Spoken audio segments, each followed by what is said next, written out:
আসসালামু আলাইকুম, সবাই কেমন আছেন? আল্লাহর রহমতে আমি অনেক ভালো আছি। তৈরি করব লাউ শাক দিয়ে ভর্তা। সেই ভর্তার রেসিপিটা আপনাদের সাথে শেয়ার করছি। শুরুতেই আমি কিছু কচি দেখে লাউ পাতা নিয়ে নিয়েছি এবং লাউ পাতাগুলোতে পোকা আছে কি নাকি সেগুলোকে বেছে নিচ্ছি। ছোট ছোট করে লাউ পাতাগুলোকে আমি কেটে নিয়েছি। এরপরে আমি একটা কড়াইতে কিছুটা গরম পানি বসিয়ে দিয়েছি। গরম পানির মধ্যে ধুয়ে রাখা লাউ পাতাগুলোকে দিয়ে দিয়েছি। এর মধ্যে দিয়েছি কিছুটা ধনিয়া পাতা এবং লবণ।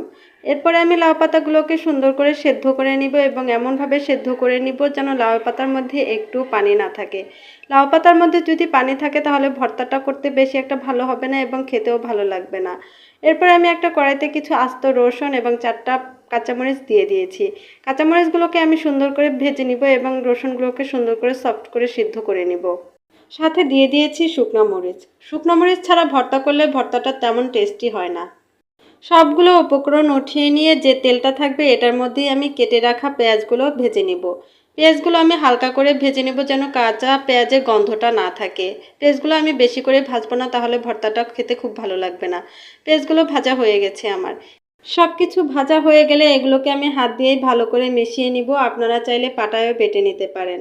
মরিচ, রসুন এবং পেঁয়াজগুলোকে আমি সুন্দর করে হাতে মিশিয়ে নিব।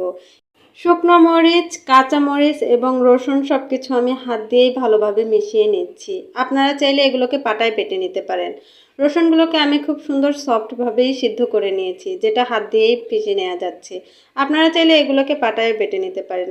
দেখেন আমার রসুনগুলো কতটা সুন্দরভাবে সিদ্ধ হয়েছে এবং এগুলো হাত দিয়ে মেশালেই ভালো হবে, কারণ পাটায় বাটলে এগুলো বেশি মিশ হয়ে যাবে, যেটা খেতে ভালো লাগবে না। তাই আমি ভালো করে হাত দিয়ে মিশিয়ে নিচ্ছিলাম।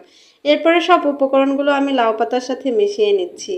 এভাবে লাউ পাতা ভর্তা করতেই আমার ভালো লাগে। আপনারাও চাইলে এটা ফলো করে বানাতে পারেন এবং খেয়ে দেখতে পারেন এটা কেমন হয়। ভর্তা সবারই পছন্দ। কি ভর্তা করছি সেটা কথা না, কিভাবে করছি সেটাই কথা। আপনি যদি সবকিছু ভালোভাবে দিতে পারেন তবে ভর্তা খেতে খুবই ভালো লাগবে।